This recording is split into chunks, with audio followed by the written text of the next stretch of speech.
Hi, my name is Craig Fraser, and we're here with the video Automotive Cheap Tricks and Special Effects, where I'm going to be demonstrating different effects and techniques you can use when creating graphics and different effects you would use in a graphic scheme on a vehicle. Before we get the video going, I'd like to show a couple of the products we're going to be using and explain some of their uses and also talk about their properties. House of Color provides a series of candies, base coats, as well as different types of clear coats and dry pearls that you can use for automotive applications. There are a number of other paint companies as well, such as PPG and DuPont, that provide base coat systems that are also automotive related. House of Color, though, is available in these smaller quantities, which for airbrush artists are definitely an advantage. Right here, this kit right here is known as the Kit A. It comes with candy concentrates as well as the base coats. We're going to be using all of these in this demonstration, showing the use of transparent colors, which are the transparent candies, and then, of course, the covering opaque base coats, which are the shimmerants. Many of the paints will also have a dry pearl substance that we're going to demonstrate on how to apply that to the paint. And we're also going to show some masking techniques. All of these products do come in the kit, but they're also available at any paint store. The first color in the first demo we're doing is actually a chrome yellow shimmer, and it comes like this in the can, but out of the kits it comes in smaller quantities like this 4-ounce bottle right here.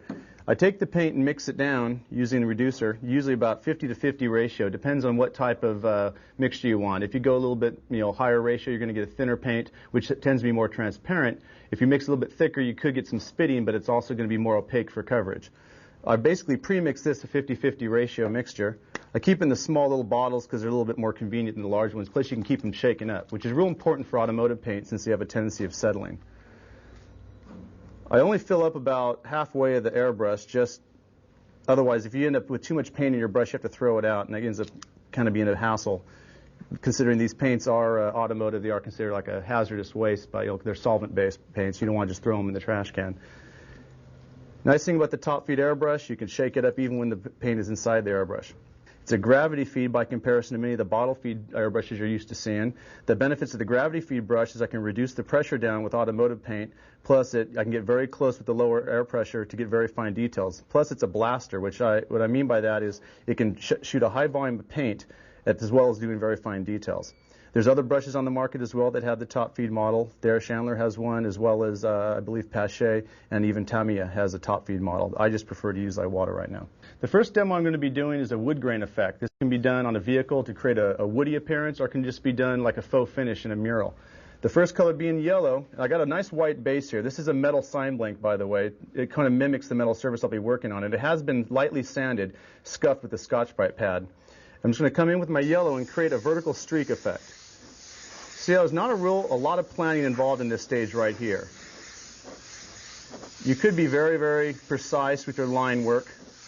The only downside of that is you end up taking a lot of time. This right here is a base color, so any small overspray or any streaking that may not go with the finished product or the finished design does not really matter as much, just because we're going to be layering other colors on top of this. This gives me my base color yellow. Now this is a white surface. If I was going over another colored surface, I may have to put a base coat of white down first. Reason being, if I was going over a green car and I was painting this, I'd end up with a really lime green surface with this yellow. Or if I was painting a yellow wood backdrop on a blue vehicle, that blue actually may activate the green and give me a green wood. I mean the yellow, and it would give me a green wood, which is something I definitely don't want. With a white sign blank, the white gives a good enough base for the yellow to come through. Now you see how I've created all these vertical streaks, and even though you can see different gradations of the colors, the nice thing about this is the transparency of this yellow. Even though it's an opaque yellow, when it's reduced down and shot through an airbrush, it still has a lot of transparent qualities. One of them being the more you layer it, the darker and more brilliant the color gets. The benefit of that is it already gives me a layer of detail. By building up more color layers on top of this, you'll increase the detail.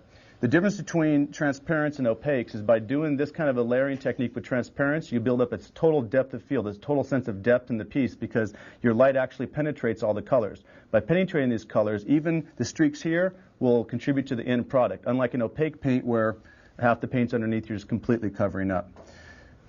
Notice how none of the white is showing, but you still see the streaks. You don't want any of the pure white showing through because that could affect some of the design as well. If you have another color coming in, the white would give it that true sense. Where I'm using transparent colors over this yellow, which means the yellow is actually going to be a base color for my future transparents, affecting those colors as well. So I'm going to switch the colors onto my airbrush, and we're going to go to the next color, which is a tangerine candy. Okay, for the second color, we already did the yellow color over here, and that's the opaque yellow. The second color is actually a true candy. And the way I made this candy, it's going to be like a brownish, reddish, like a red oxide color. And it's made out of a candy tangerine, candy root beer, and a little bit of pagan gold. You can kind of custom mix and play around with it. The whole idea of these House of Color kits is to experiment with the colors. Now, all these candies need to be also mixed with Intercoat Clear. And this is the binder that actually holds the paint together, and then the reducer is added to it. This is my mixed color right here, which I've already added to my airbrush. So let's go over to the piece, and I'll show you how this candy tangerine red oxide color kind of works with the yellow. Now, you see how we already did the yellow streaks on here. I'm going to make sure I got a good color coming out of here first. We're going to mimic the same streaks. We're not going to go right back over the same ones, but I'm going to mimic the streaking effects, but I'm making a little bit more detailed. You notice that I'm kind of curving them a bit. What I'm doing here is I'm creating a knothole effect for the wood. Now, there's different ways of doing this. You can do this with a brush if you like, a sable brush stroked across the surface. This kind of gives a little bit of a softer edge. I really like using the airbrush for doing wood grain, because if you ever look at a real piece of wood, you're never going to have a really sharp, distinct line. If you actually think about it, there is no perfect edges or sharp, distinct lines in nature. They're always just soft fades or areas that are slightly out of focus and fuzzy. Notice how I'm indenting this area here? I can start out doing a small spiral in the middle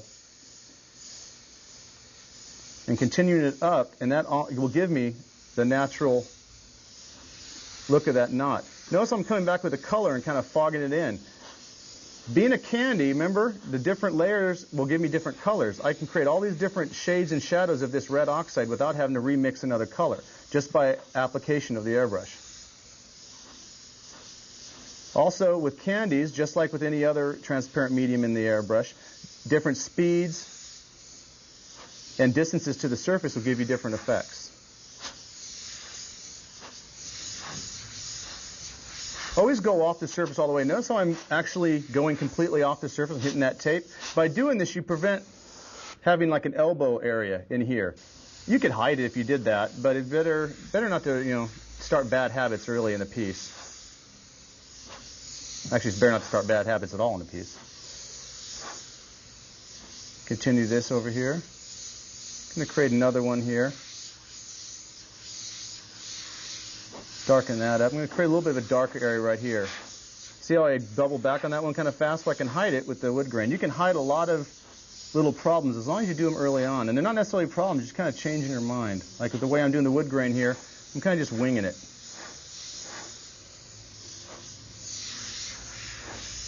I'm going to be using a single hand there. I'm going to go back and use my double hand. I'm more used to using double hands. There's no advantage to it either way. If you see a guy doing it single-handedly, all he is an airbrusher showing off. The next step is literally going to be even finer detailed than this. You notice how I'm taking longer on this? That's kind of the way it works when you're doing a mural. The beginning area may take longer or shorter depending on the size of the area you're covering, but as you progress along your steps, you should increase your detail. The reason being is as you're progressing along, think of this as a transparent set of layers, almost like you're doing something on a computer, where the underline area can be seen, but not as readily as the top layer. So the top layer, being the last thing you paint, should be the most detailed. And you definitely never want to make a mistake in your top layer. Unlike a computer, you can't switch layers around too easily with an airbrush. All I'm doing now is really kind of coming in and fogging this. You might notice a lot of the overspray going on right here.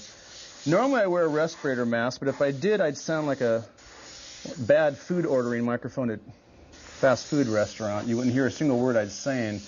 These paints are slightly toxic. The most toxic part of the paint is actually the solvent, which can give you headaches. If you're allergic to them, they can even give you a skin rash if it gets on your skin or dry your skin out.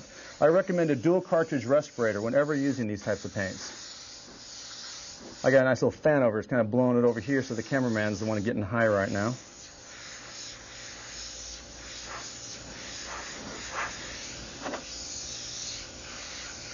And there we have it.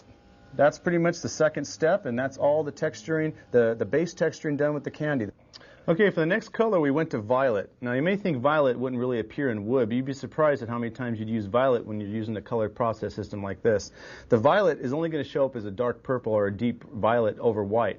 We have no white left on here. It's mainly orange and yellow, that red oxide and yellow. So the violet ended up being a really deep reddish brown. I've already added the violet to my airbrush.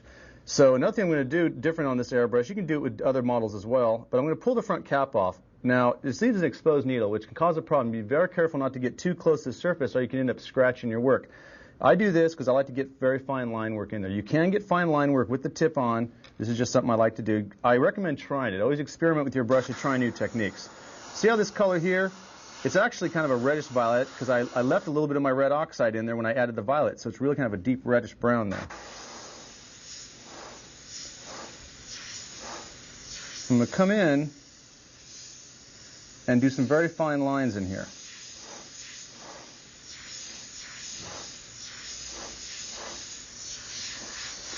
Now this right here is starting to look really, really red. Now, a good example of thinking on your feet is like if you see something you don't quite like it, change it. I'm not going to pour the paint right out. I'm going to come in here and change it up a little bit. What I'm going to do, I'm going to pour a little bit out of it because I had too much in there. I'm going to add some violet right into here. Just directly violet, straight violet in there. And I'm going to come in and add a drop of black. This color's a little bit too dominant in the red category. I don't want this wood to look too red. Shake it up again. Remember, top feed airbrush, you can shake the heck out of it. And we're going to come in here now, blow some of this color out. Don't waste any of it.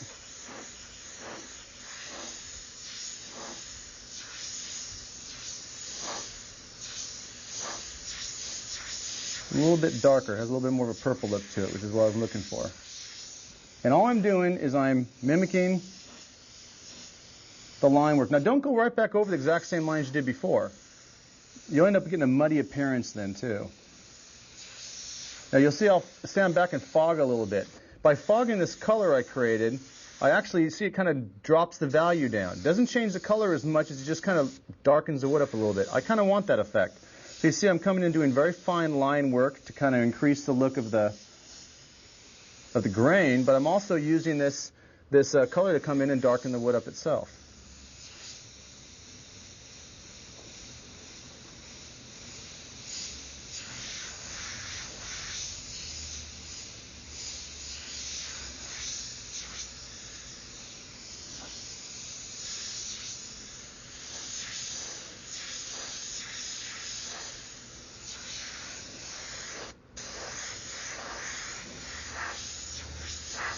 Continue increasing the grain along here.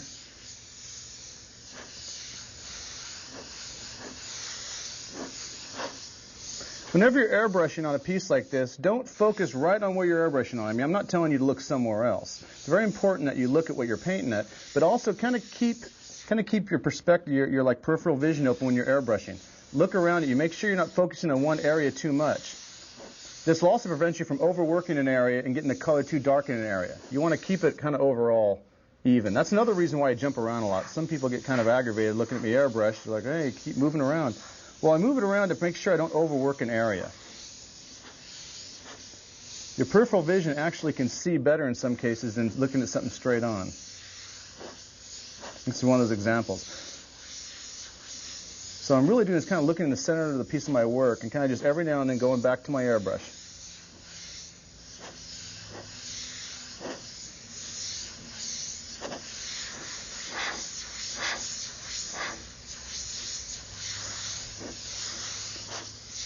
There's one more step of color after this that we're going to do to darken it up a little bit. We're going to take some of that red out by coming in with a little bit more of a bluish purple. And we're going to do an interesting little streak effect I'm going to show you to really make the knotholes punch out. Go back over and fog that in. I don't want any bright areas showing. Always make sure that none of your real bright areas show through. Otherwise, your eye will go right to them. That's a downside. It can be a trick you can use to create create an effect. You want someone to look at something in a picture, create a real bright area, and your attention is drawn to it. But sometimes you may not want someone to focus in on a part of your painting if the whole effect is what's supposed to be looked at. Especially on a car. Whenever if you're doing wood along the side of a vehicle, like this is kind of like an almost it's a heavy grain type wood, like a reddish mahogany. But you wouldn't have just one area that's, when they build woodies, they would try and keep as many striking, contrasting knot holes out of the panels because they distract attention from the car and the body line. You want it to be all sweeping and solid. So I have a couple here and there, but I'm going to also emphasize the other surrounding ones too. That's pretty much the color right there. As you see, it's starting to take on a completely different look. We first had the yellow, the tangerine, now we have this reddish violet, building up this depth of field that is affecting the entire piece and the overall outcome. Remember how in the last step we had that violet was getting a real reddish tone to it. What I did is I came back and took some cobalt blue and added it to the violet to give me a really deep purple. This is an example of how you can use a step I wasn't planning on to increase literally the quality of the final piece. Now it's going to have even a little bit more detail to it because we're going to increase this step. Notice this color, much different, almost a bluish purple by comparison to this reddish color I had going on here. And I'm going to come in, and again, notice how it really darkens out. It almost looks like I have black in here. I don't have any black in this at all. This is just cobalt blue and violet at this point. I think there's a type of wood that's purple heart, or anyway, it has like a purplish tint to it. I can't remember off the top of my head. My grandfather's a carpenter. He'd kill me for not remembering, but it has a purplish tint to it. And you can really get some neat effects by using colors and doing wood. A lot of people just think of wood as brown. That's not a good way to think of it. It's a number of layers of colors. It may have an overall brownish tint to it, but it's definitely not just brown. I'm going to show you that effect in the knot hole that we were talking about. I come in here, I'm detailing out these the individual grains again, and continue to get this one area dark. I'm going to get this area wet right here, and I'm going to take my finger and create a streak right there. Now this is something I would do on a car. I'm going to have to come in with a little red oxide because, see, notice how the purple is really showing through on that because I went all the way down to the white. I'll come back in with a little red oxide and clean that up, but by streaking it, you almost get like a burned effect that really enhances the knot holes itself.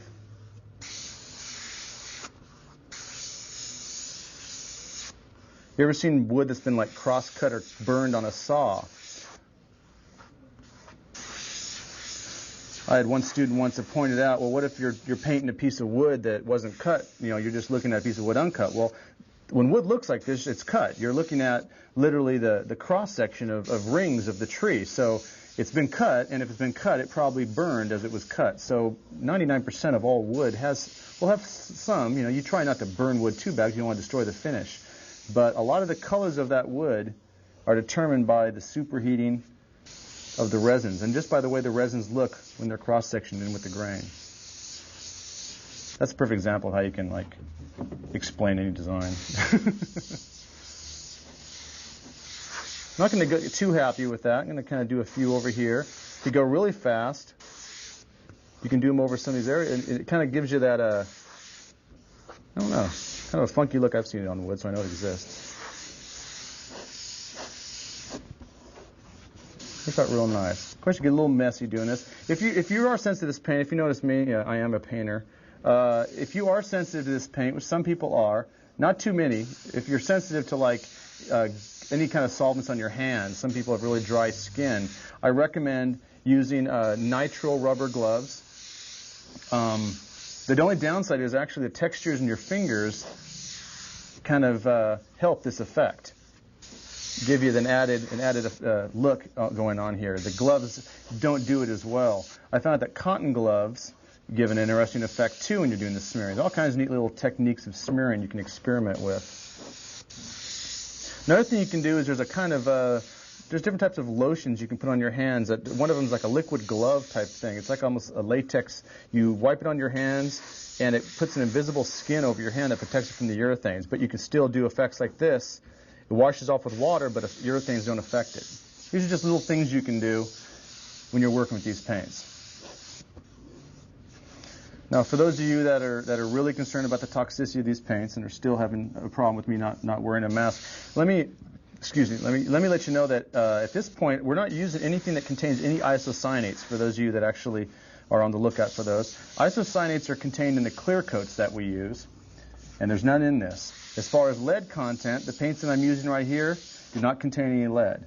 There are a number of colors and paint companies out there that still produce colors that make lead. I choose to avoid those. I haven't seen any real difference in quality between paints that contain lead and paints that don't. Not at this stage in the automotive technology level of paints. Notice how we kept that continuity throughout it. I started overworking this area, but then I continued it over here. It's about balance. What we're trying to do is we're trying to create the random effect of wood grain, and it really is random. If you think there's a pattern here, there is a pattern, but it's a pattern of chaos. There is not much uniformity. So when you think that it has a pattern, it's not a set pattern. You don't want to repeat it. If you start doing like knot hole here, knot hole here, knot hole here, you're creating a man-made looking wood. Now that's something you naturally are going to want to do. Your brain kind of says that, put one there and I'll put one there. So it's kind of hard. You actually have to work to create a random effect sometimes. Well, that was a real neat look. Using the broad area of your thumb over a large area can give you a real fun look too. So, fun with painting. And there you have it. I'm not going to get too happy with this. I won't be able to contain myself the rest of the video. So we've got this effect done. We're going to come in next with some black added to this color. I'm not going to clean out the gun. I'm going to keep the same violet mixture with the cobalt blue in it. I really like it. It looks kind of funky. I'm going to keep that and add some black to it. And what we're going to create some individual slats in the boards. I think we'll get a kick out of this next one. Okay, these strips of tape I have torn off here are basically going to be used to mask off our cracks in the wood. Actually, I'm going to make slats of wood. What I'm going to do is I'm going to tear them. Careful not to tear too radically. You don't want them to, if you tear them too radically, they end up looking like ripped paper more than the cracks in the wood. Set these off to the side. Another little trick I'm going to do with this is I'm going to put it on the leg of my pants. You can put them on here. A lot of times you'll see Kyle or me in our other videos or in our shops, and just because we have tape all over doesn't mean we're mentally incapacitated. What we're doing is we're dulling the tape, and you always have lint on you. If you have a surface that's questionable, this paint has been allowed to dry a little bit, but it still is fresh. It's within a half hour, which means it theoretically is not completely dry. So by dulling the tape, you end up with lint on the back. It doesn't stick quite as hard. I'm going to lay one piece in here like this. I kind of lay it right like that. And I'm not pressing down really hard. It's also a great way to get all the cat hair off your pants if you have it on all over you like I usually do. And I'm going to put another one right here next to it. Now that we got this masked right here, make sure there's no gaps. If it is, it's not going to really matter too much. If you look at the way these are set up, if I have overspray over here, normally I'd mask that off. It's going to look like a line, look like part of the wood grain. What I've got in the airbrush now is same color. I didn't even take it out. Left it in there. It's the beauty of these guns, and also why I work in progression. Light to dark colors. Sometimes I don't have to clean the gun at all, which saves a lot of time. I added black to it. See that? Matter of fact, that looks so black it doesn't look like there's any violet in it, but trust me, there is. I'm going to come in here and lightly hit this one area. I don't want to hit it too hard, because if you get it real wet, it'll run. It may spiderweb underneath, which may actually kind of give a cool effect, but I'm not going to leave too many variables open my cool effects here. I make enough mistakes. I have plenty of cool effects for this demo. I'm going to use some more black in here. I want to opaque this sucker out. Always shake your paint. Remember, it settles.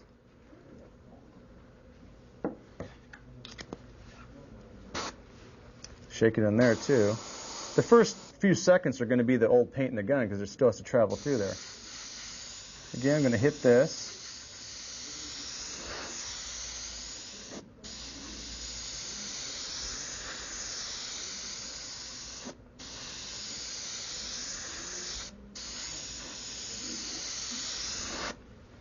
And there you have it.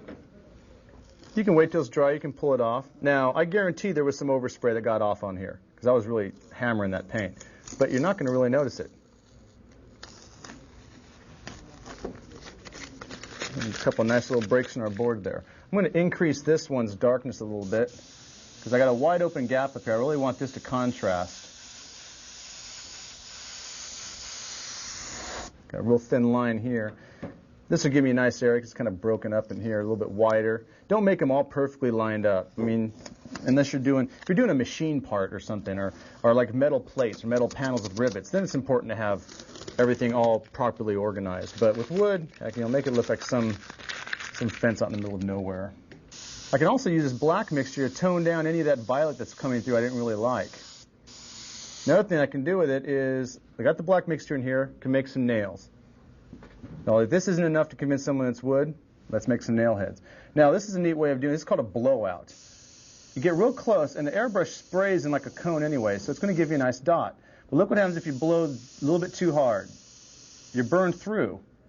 By burning through, instant nail head. That's the coolest thing about this paint, is that it reactivates the old paint if you get it too heavy. The reason it does that is the paint in here has a solvent, the reducer I used, and the tail solvent will reactivate the old paint, just like if you're wiping something down with lacquer thinner trying to clean it off. And this gives you some really cool effects, especially concerning nail heads. You can do a little dark halo around the nail head, excuse me, and almost gives it like a streak you get from rust or something. Of course, nails are going to rust, especially on something that looks this old. You even get a little cute and do like a bent nail head. It's like one of the ones that I probably hit, the genius carpenter that I am. And then you can even get real cute and put some halo marks here because I, in frustration, started pounding the wood with my ball peen hammer. Again, make up your stories. Of course, keep them to yourself. People wonder why you're talking to someone if you're not doing a video, especially if there's no one there. There we go. We got those nail heads in there. Now, we can come in with some white right now, if we like, and do some little highlighted edges. There's different little effects we can do at this point. What I'm going to do is I'm going to show an effect on how you can come back over this. Let's say you just did this as a panel to stand on its own, and you wanted to come back in with a brighter color on it. Like what we're going to do on this, I'm going to do a fire effect, like there's some fire coming up around here. Now, what am I going to do? Come back with yellow? No. The problem is if I come back with yellow, yellow is semi-transparent. It'll show all this through here. I've got to come back with white again. So what I did is I filled up my airbrush with white. Now, this is opaque base coat white, base coat shimmer and white by House of Color. And it is opaque, but it is reduced down. So you look at it, it still has a semi-transparency to it. Let me take this end off again. I put it on to clean my gun, and so I wouldn't stab myself. And what I'm going to do is lightly, I'm going to come in and start. And this is also a way of testing to see if I have the paint too thick. If it's too thick, I'm going to get little spits. And you don't want little spits when you're doing your fire. And real lightly, just start doing wisps of fire, wisps of flame. Now, when I'm spraying this, I'm not thinking, okay, I'm going to make all this fire white. This doesn't look like fire if it's just keep it white.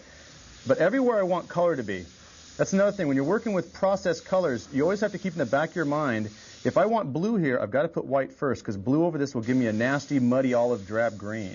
So if I wanted to be pure blue fire for some stylized reason, got to have the white down. Literally any color at this point with these colors underneath it need to be base coated with white first. Otherwise, you won't get the true color down. Now, by leaving these areas open in here, I will come in with yellow in these other areas next, even where there isn't white. Don't whenever you're doing layering like this, like for fire, don't just come in and all of a sudden put just follow just where your white is with your yellow. It'll look real one-dimensional, real boring. Let the yellow go into the other areas. It'll give you different shades, and that's natural. Can I extend it up here? Could even create a little bit of smoke coming off the fire up there. We're not going to, of course, follow that with the yellow. We'll let the smoke stay white. But this is the trick to painting with transparent colors. You always got to keep on your toes. The added benefit is you don't have to mix up 30 different colors of opaques when you're painting with them. I always like to tell my students, imagine it's like a chess game. You can play chess and know all the rules, but if you play someone that thinks 3 moves ahead and you only think 1 move ahead, they're going to win every time, unless you're lucky. Same way with doing this. If you think, the more steps you think ahead, because I'm thinking ahead, well, I'm going to have yellow, and I'm going to have some more tangerine on here. The more steps you think ahead, the less downtime you're going to have just staring at your piece, staring at the wall, or throwing things across your shop because you made a mistake that if you'd waited 5 minutes, you wouldn't have made. A lot of my designs are completed at this stage when I'm actually just painting. By doing this, it may seem kind of spontaneous, but in actuality, it's not. You'll get a lot of good ideas when you're painting. And if you don't act upon them, you're probably going to miss out on a lot of opportunities. And if you plan everything out before you paint it, you're wasting a heck of a lot of paint time. A lot of people fall in love with the process of design, and they spend all their time, oh, I'll put the wood exactly here and the fire exactly here. You don't want to do that. Let it just kind of design itself. You're much happier with the end result. Notice I've had a couple, these little dots I'm doing. These are just little burning embers. These are areas I'm going to come back in with some yellow. and showing how the wood's kind of catching up on the edge a little bit, the edges. Whenever you catch wood on fire, it's the edges that burn first. Always reverse engineer stuff when you're doing it. Don't just try and find a picture of wood burning and go, oh, I can't paint wood burning because I don't have a reference picture. Find a picture of fire, find a picture of wood, and then use your brain. Okay, I've cleaned the gun out of the white and I've gone to my yellow. And all I'm going to do right now is I'm bringing the yellow in just to color that fire. This is a really, really quick step because all I'm doing, I don't want to use too much yellow, and it is reduced down. I add a little bit of reducer to it. Because if you spray an opaque at this stage, you're going to get a lot of opaque dust throughout your piece. And the opaque will kill a transparent design.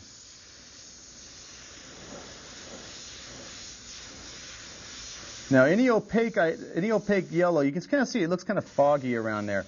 Any of that can be taken care of. When I come back in with the tangerine next, I just want to kind of not have to take care of it. So, I mean, there will be a little, and we'll take care of that. So if you see opaque overspray popping up on your piece, don't panic and throw the piece across the shop. Just remember, you come in with the candy. The sure cure to fixing an opaque is not by respraying the whole design and not by adding more opaque. The trick is coming back in with a candy that would look good going over that base opaque, and spraying the candy over it. It will totally eliminate the overspray. One of the things that I try and do with my painting that I get the most compliments on is people ask me how I do the work with as little overspray as I get. You think I mask everything off, but you know it's freehand. If you see, this is 90% freehand I'm doing here. The trick is using transparents right after I use opaques to hide it. I'm not hiding the overspray, I'm just using it. Little adage I like to use, one man's overspray is another man's gradated fade. 90% of all cheap tricks and special effects were not designed by someone sitting down and trying to be cute and coming up with them. Usually they were monumental screw-ups where you did something wrong, all of a sudden you figured you could use it for an effect. Well, overspray is one of those. It definitely is the nightmare of all airbrushers, but if you use it, it's a pretty neat effect. That's my yellow right there. You can even see right in here where some of the yellow going over, see how it almost has a green tint to it? It might be hard to see in the video. The reason for the green tint would be, if you remember, I used cobalt blue in that last violet. This is another reason why you definitely want to come back in with some transparent tangerine. You want to knock that transparent green color out of there. So the tangerine will kill it. Okay, we got the yellow down here now. Remember we talked about the overspray. If you actually took a white rag and went across it, you'd probably see a little bit of overspray. In fact, I'll do that and you'll see what I'm talking about. Well, actually not too much, not too bad at all.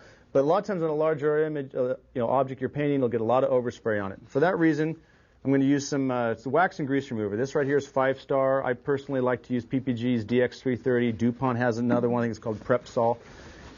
Always test out a new product when you get it. Before I tried using this over here at the shop, I kind of played around with it on some other pieces I've done before. Get it in the towel, and all I'm doing is wiping the surface down lightly. And what I'm doing is I'm removing the overspray. Now, another trick that this stuff has is, see how bright this piece all of a sudden got? Using this pre-cleaner gives you an idea of how the piece will look when it's cleared.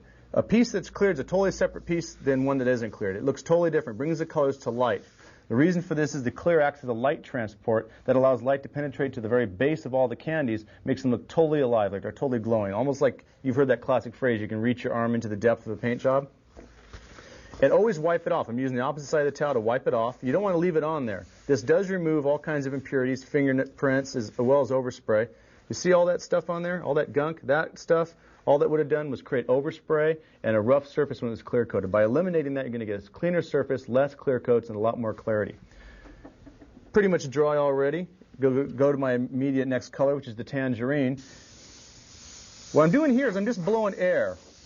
And I can see at an angle if there's any of that solvent left on there. Sometimes I'll mix the solvent with a little bit of water too. And it gets it all off of there. Spray my tangerine till it comes out clean. And what I'm doing now is I'm just coming in on the tips of the flames, the tips of the fire.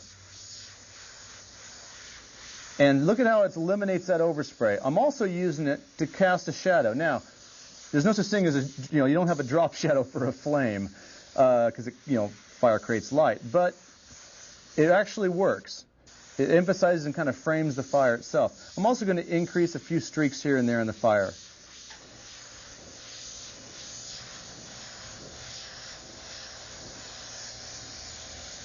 And even do a little smoke effect with it, because the clouds and the smoke coming off the fire will actually leave a drop shadow effect.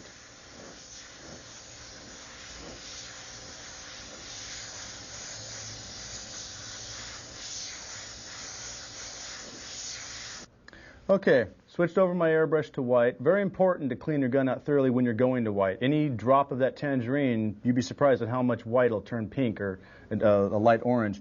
And all I'm doing with this white, again spraying to make sure I got pure white finally, I'm going to come in and just hit some little highlight areas on the bottom of the fire. You know how the base of fire is always much hotter than the top, so always put a little bit of white glow down here in the bottom.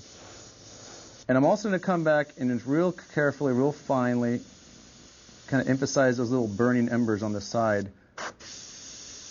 This may look kind of redundant. You know, I came in with white first, but if you look at a lot of my, if you've seen my tech articles or you've seen me do any mural work, I usually start out with white. If it's on a black surface, I'll sketch it with white. I'll do all my colors, and the last thing I do is white. It's almost like a full circle type thing going here. You can even bring some white up here a little bit further and show a couple of little hot spots there. And increase that smoke. Now, the smoke I'm doing here, you may wonder, well, how's he getting that real fine effect after you did all those details? Imagine a very thin, detailed line, as thin as I would do for like a line, like let's say here, like some thin line like that. That thin line, but held this far away, will give you your smoke. So I don't just use a little bit of paint to create a thin line. I hold the airbrush close and far away. So this smoke effect is definitely a combination of finger pressure technique as well as distance and angle of the airbrush. Also notice the angle I'm at the airbrush. This is partially due to the video going on here. And also I kind of like, I always airbrush at an angle. That way I can always see what I'm working on. When you're dead head, I can't see anything there. When I'm airbrushing like that, I can see it. Sometimes that causes problems because it kind of gives a fan spray effect. But it can be compensated for. Very fine details, I'll then get real close. But right here, this is all I need. And I'm going to come in and just hit the tips of these nail heads slightly. Punch them out. I can come in here and use it like a freehand mask, kind of give a nice little hot edge along the edge of this board right there. That can kind of give an additional highlight. You can do it that way, or you can do this way, more of a mechanical way of getting a highlight. This is an illustration technique I learned from Michael Casey, Mark Fredrickson, a number of people use it. But you can come in and be very careful when doing this with automotive. You don't want to scratch through your base color, which in my case would be the white of the car. You don't want to go all the way down to bare metal, so don't, get all rocky on it and start digging in. But by lightly scraping your paint away, right along the edge, not even making it consistent. Make sure you're right on the edge, though. Make it skip a little bit. And I'm using the knife at a side angle. You can use this for hair effects. You can use this for highlight. I do very small lettering sometimes, and I'll do this to make a highlight along a letter. And everyone's like, oh, man, what size brush did you do to do that? It's like, yeah, secret. I use my X-Acto number 10 blade. Also, it works best if it's kind of a dull blade, too, I noticed. Real sharp blades have a tendency of slicing under the paint if you're not careful. One of the few times I recommend using a dull blade. See how it gives a nice little effect? It may not stand out a whole lot, but you'd be surprised. When it's clear-coated, it'll punch out. Be careful whenever doing X-Acto effects like this. If I do one crack here, you got to do all of them.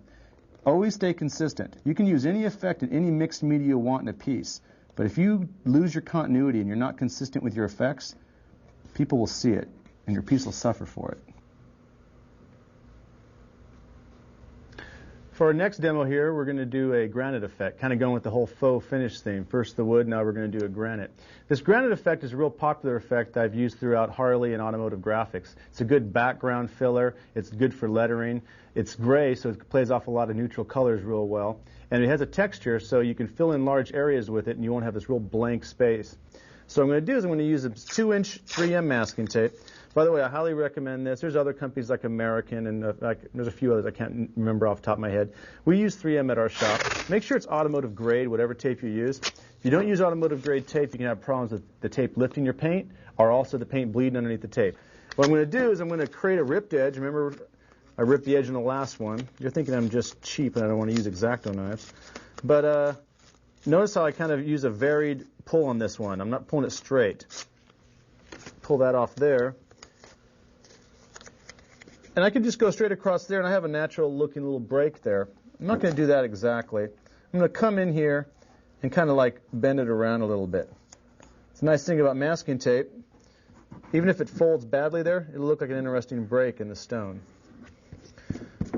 Always remember which side, I've accidentally masked this direction, and that means I was masking off the top area. I'm painting this area, I'm masking the bottom area. So I take my spare tape over here and just fill in the remaining area. Don't have to be pretty about it. As long as you make sure you press down on all those areas you lifted up. If I was doing a major graphic on a car, I'd be a little bit more critical about these kind of folds. Paint has a tendency of slipping down through them. We're not going to be doing high pressure spraying on this demo. And normally when I do granite, I don't do high pressure spraying, so very little paint seems to find its way through there. I've got the gray already mixed up in here, just white and black mixed together. Spray it off to the side here. You can see how it's kind of a darkish gray. I'm going to pick a direction to go in. The airbrush is not designed for coverage. If you try and spray a whole car with an airbrush, you're going to end up with a hideous job that looks like this. Even the best airbrusher has a hard time getting an even flow. Usually you use a spray gun with a fan tip that's designed for coverage. So what I'm doing here is an effect that takes advantage of an airbrush's bad characteristic of being streaky. I'm going to create a textural streak. So I'm not going to try and be real careful with my coverage. All I'm doing here, just like I did in the wood grain, I don't want any white showing through.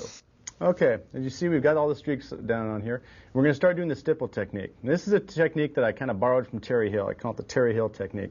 And I imagine you can use a lot of different objects. He uses a clothespin, and what's good enough for Terry is definitely good enough for me. Break this sucker down just to 1/2 the clothespin. Now the reason I like the clothespin effect is it gives you different surface angles and shapes that can give you different stipple properties.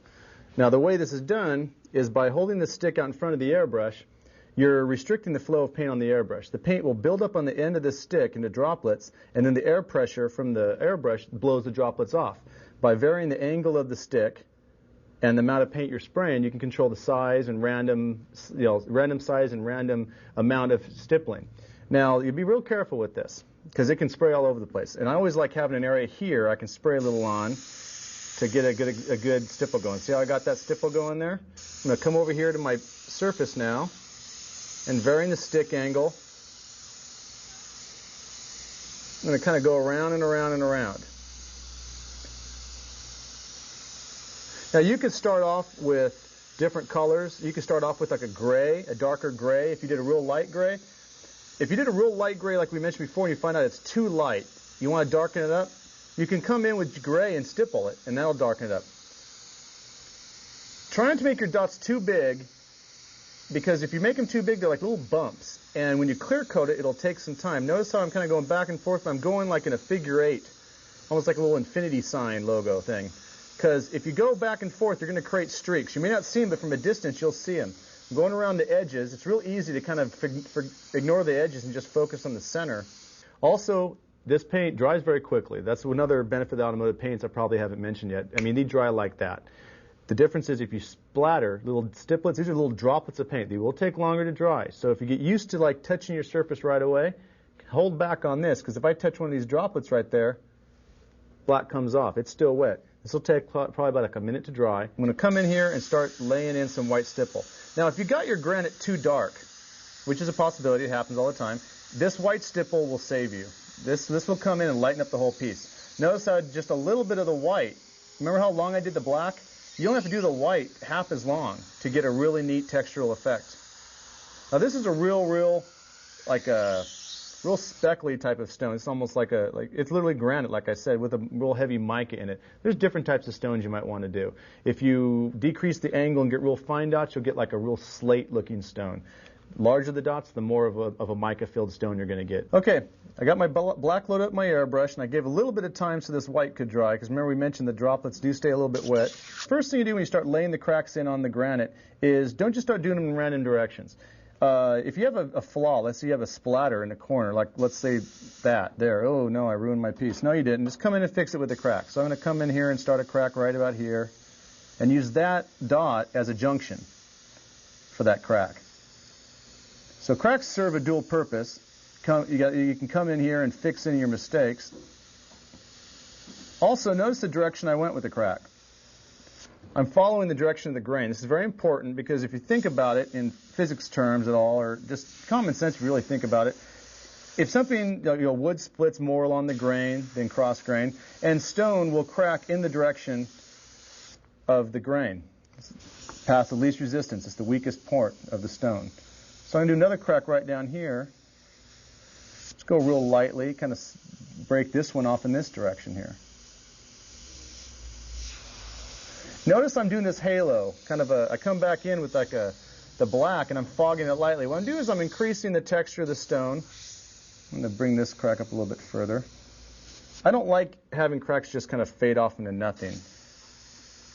Some stones they do that on, but many stones will crack until they find an area where the stress is relieved. Usually it's the end of something or where the piece completely breaks off. This halo serves a dual purpose of texturing and kind of taking away that stale, lined out look, but also it's a good cheating point. Remember we talked about contrast with highlights? If you create this halo around here, you're creating a darker area around the crack. When you put the highlight in there, it's really going to punch by comparison to a crack that's just over standard stone. There's a new little toy out on the market. I'm going to do a shameless plug for it, which I'm allowed to since I designed it. It's called the Skullmaster Stencil. Art Tool comes out with it. I don't have to give any other companies recognition since they're the only ones that have it. But this is one of the 3 stencils that comes out with. This is a urethane-proof stencil.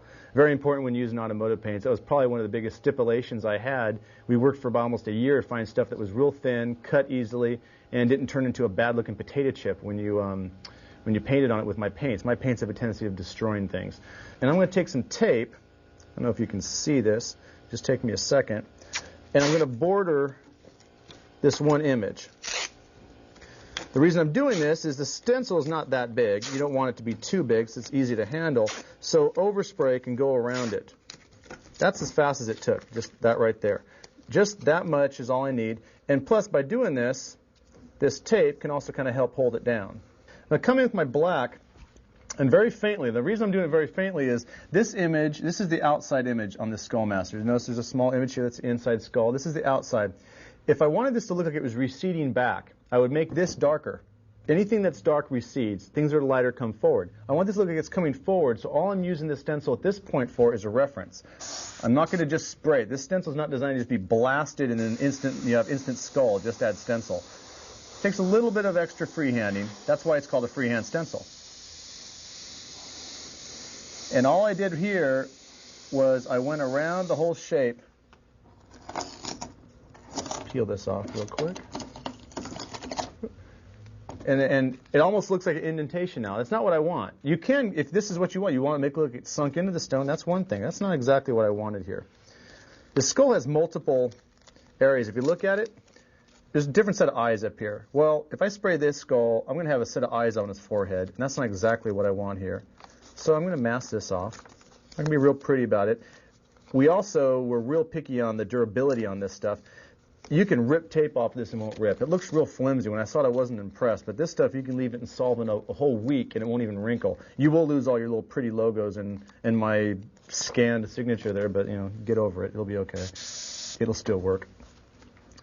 And I'm lining it up. The way I'm lining it up, the 2 mandible areas of the jaw right here, you see them right there and there, line it up with the existing bottom of the one you just traced in. It won't line up perfectly. But see these people get confused that this is the teeth. These aren't teeth. This is the gum line. Don't go down there and make these the teeth. Leave them right there, and that creates that gum line for the other teeth. Hold it in place. And again, I'm not going to blast paint on this. I'm using this just as a reference, like a sketch. I had one student make a comment about how, well, I probably don't use this anymore because I've done so many skulls I can do in my sleep. Well, while this may be true, I also did a trailer for West Coast Choppers where I used a skull stencil, and I did 1,000 skulls in all the flames on a 40-foot trailer. I don't care how good I am. There's no way I was going to freehand them all. So this thing does have a purpose, even if you think you're Johnny Skull and you can do them all day long. This thing is very good for repetitive skulls, and it keeps them all the same. What I'm going to do is I'm going to use the black of my brush, and I'm just going to follow it like I had a pencil sketch here. So I'm using freehand techniques now. I could put this stencil back up here and really blast just for the eyes, but I want to show you how you can come in and freehand in the eye sockets as well.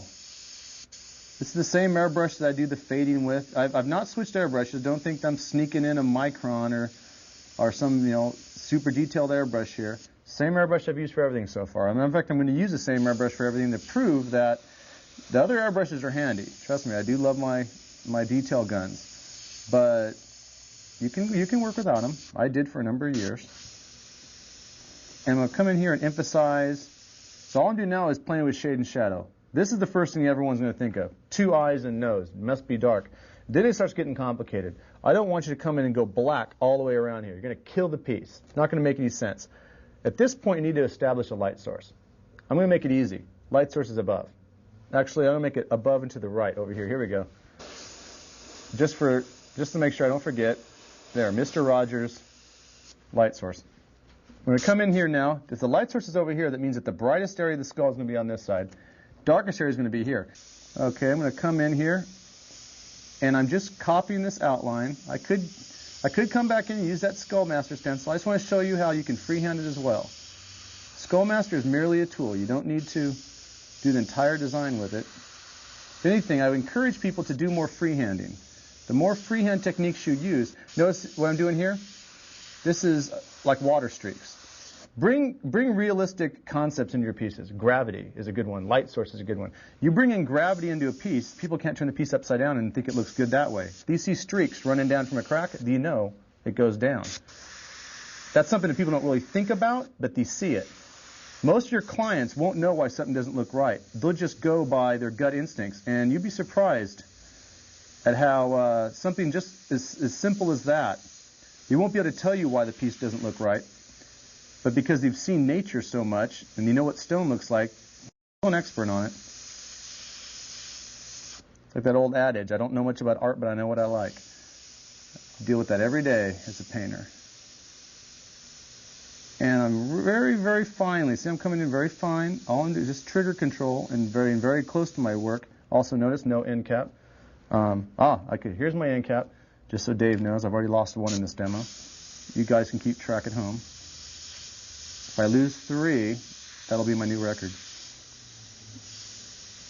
And I come up here, come up here, come up here. All I'm doing there is emphasizing. If you've ever seen a skull, I don't have any around here as an example, but the teeth come out. There's little scalloped areas. So what I'm really doing is just playing with light and shadow. I'm showing like the scalloped areas of the teeth coming up. And this whole side of the skull is going to be darker than this side. Notice I'm working this side. Remember I talked about not overworking one side? Overwork this side because you want it to stand out. You want it to stand out as a contrast because of the fact that light is not hitting this side as much. So be very careful. Notice I'm working in light layers. I'm airbrushing very lightly. It's better for me to go over a line 4 times to get it right than to blast it and then have to repaint the whole thing because I screwed it up. Emphasizing those cracks there. If I had 20/20 hindsight, I may have made this crack arc over the front and then come down. That would have also been another trick to denote 3-dimensionality. Remember, making something look 3-dimensional is all about tricks.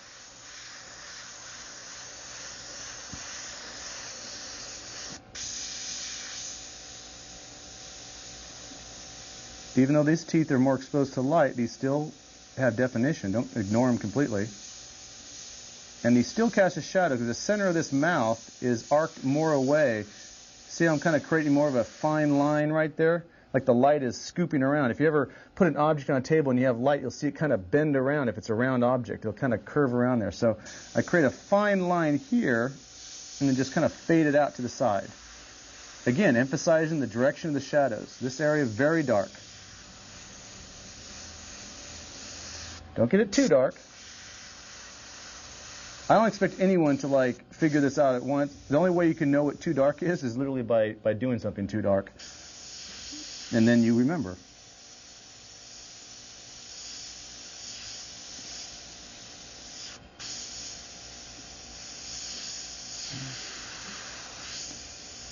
And even on the light side, there's going to be some shadows underneath here. Mainly for artistic license, so I can show the detail and definition. But there would be some shadows there. I'm going to even create a little bit of a crack in this skull right here. Cracks in skulls appear different than cracks in stone, even though this is stone skull. Little zigzaggy cracks look pretty good in skulls. Actually, they're not cracks. If you ever look at a skull, there's major sections of the skull that are formed at different times. That's why you actually have a soft spot on the top of your head. They're not joined in yet, so they have like a joining look to them. Well, enough of Anatomy 101. This stuff you can learn through. I pick it up from looking at anatomy books. That really helps on doing skulls. I think Gray's Anatomy has some killer photos. And I'm going to have some water streaks here too, because anything that's protruding from the surface is going to leave streaks of water. And I am going to darken the surrounding area some, because remember we talked about, I'm going to use the curve of the tape. You can use all kinds of neat things. Bend the tape a little bit. See how I'm squishing it? I match that curve there. And I can increase the three-dimensionality of it by bringing this skull more forward. Don't ever bring something forward by spraying white on it, because white's an opaque, remember? Now, black's an opaque too, but we can deal with black. I can thin black down and tint things with it, but white, for some reason, white needs to be opaque for it to really look white. And if you thin down white, you'll still muddy something up if you try and use it to pull something forward. So it's always easier, if you need to pull a design forward, darken the surrounding area. Darken the surrounding area, don't lighten the main part. Now we're going to go back in here and clean up these cracks. Darken them up a bit. I want them to be really noticeable. Add a few streaks from them. Remember, cracks will streak also because they'll collect water, and the water will seep out. By the way, if you have more black in your gun and you don't need it anymore, don't put it back in the bottle. You have no idea if it's been contaminated by previous colors in the airbrush, and that can ruin an entire bottle of paint. That's the real important trick there. What I'm going to do here is I'm going to do like a broken edge look. And remember how I ripped that piece of tape? I still have a piece underneath the table that I saved. And what it was pretty much the exact negative. Well, remember I ripped two pieces. Keep your stuff. Keep your tape. So don't throw the tape away. It's worth something. So what we're going to do here is I'm going to mimic the design slightly.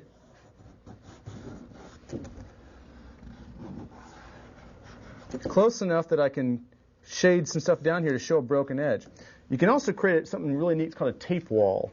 What a tape wall is you come in here, and by doing that, I create a wall that prevents overspray from hitting it. I don't want you to create a shadow you don't see, but this little barrier will kind of make the overspray go this way instead of sticking to my piece here. And I'm going to move it randomly like this. Stop and start, stop and start, stop and start. And what it does is give me little lines and textures from my break here.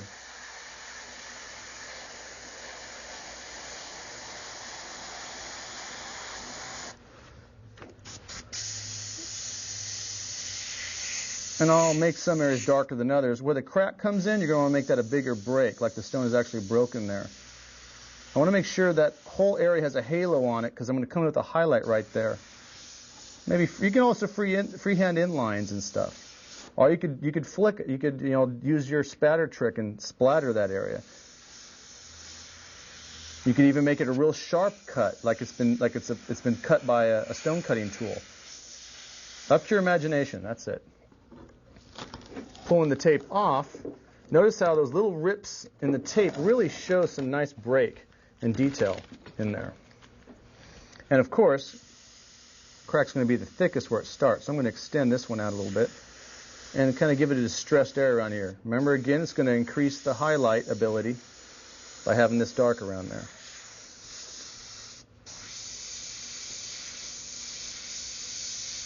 Just doing a real quick once over.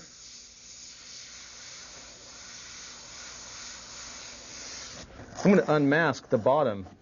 See how nicely that edge breaks there?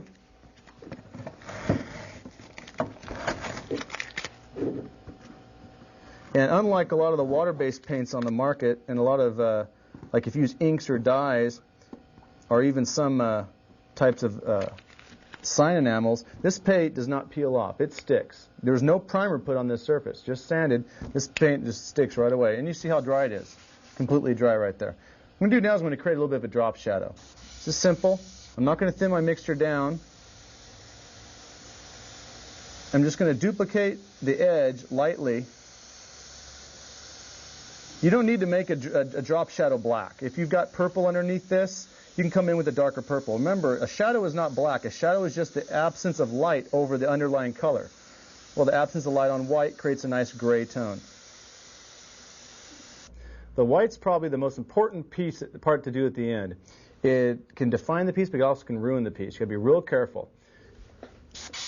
Remember, the white has a lot of overspray, so we don't want to come back in and fix this, especially considering we have a monochromatic design going on here. We can't use candy to save ourselves this time with the white.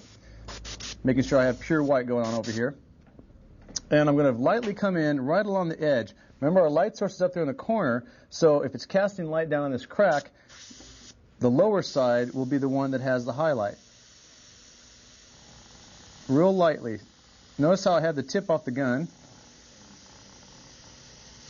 And come in and just very, very lightly feather that highlight in there. If it spits a little, it's one of the few times you don't mind it. For one thing, where you're going to see a spit in all this stipple. And if it starts and stops a little, that's good too. You don't want a continuous white line. You want it to look like a highlight, not like a white line. And same thing over here. Every now and then I slow down and stop, and what that makes happen is little areas glow a little bit more. Come along this edge too. I'm getting a little bit more spit out of this. You might have even heard it on the microphone. It sounded kind of like a pss, pss noise. I'm going to come in with some reducer that's actually in the bottle. Add some reducer to that white. That's all you need to do. Again, the beauty of the top feed airbrush. If you do get a top feed airbrush, make sure that it's got solvent-proof O-rings in it. You can ask the manufacturer. There's a number of companies that make the top feeds, but very few that actually make the solvent-proof O-rings. If your O-rings get eaten in your brush from the solvents, you're going to have back spray problems, and you'll have a little spitting.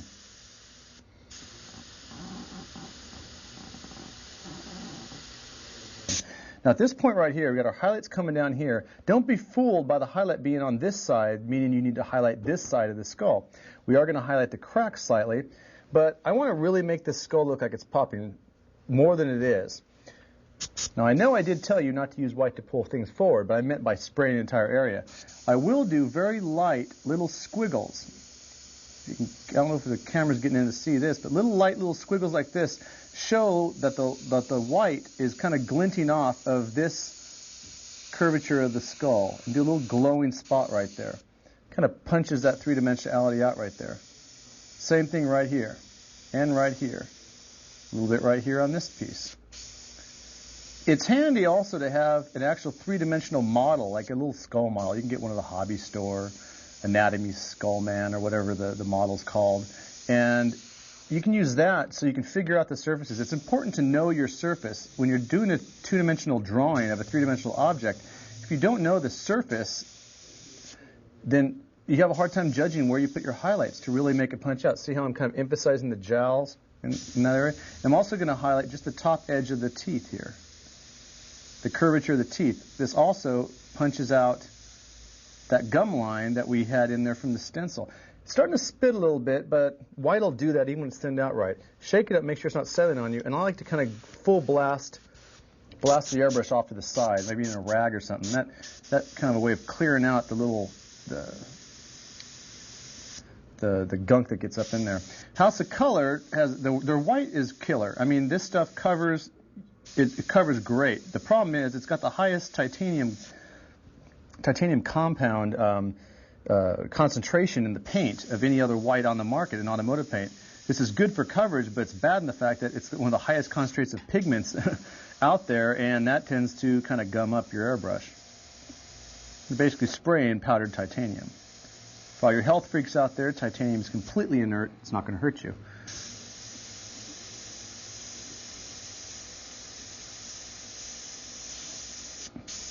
Don't make it a habit of breathing it or playing with it too much, but still.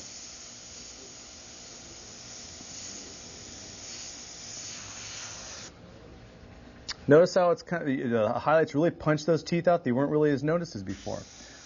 also kind of come in and emphasize the bottom part of that. It's like a little part of the underneath your face. It comes up to your nose. It comes out a little bit further, so it's going to be highlighted too. I could even create a little bit more of it by bringing it up like that. Be real careful on that. Remember, don't bring too much white into your design. Don't want to go too gung-ho happy on the white. And increase the highlights straight across the board there. You might also want to just do a couple of light streaks in the piece to kind of show light hitting it slightly. And it kind of evenly distributes white, whereas otherwise it's really focal. You have a real big focal content right here. That's okay. You want to focus on the skull, but I still like, kind of spreading the wealth with the color. And there you have it. Now, any little added touches, you want to make it a little extra ominous. Right now it's just a carved skull. You can always come in and have a little fun. Whereas before it could be just a carved skull on a tombstone or on a wall or even like a Gothic, have a museum piece or a gargoyle type piece. If you saw that looking back at you, you'd be a little bit more concerned.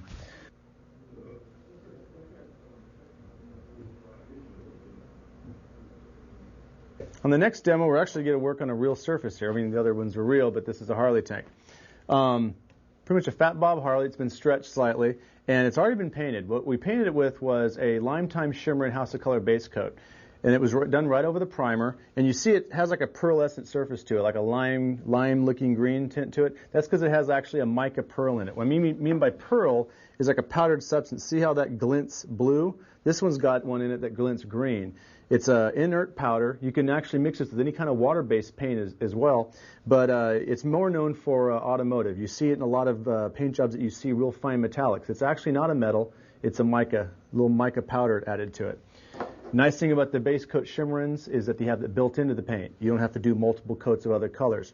This has a light coat of intercoat clear on it. If you remember, we were using the intercoat clear to mix with my candies as basically a binder.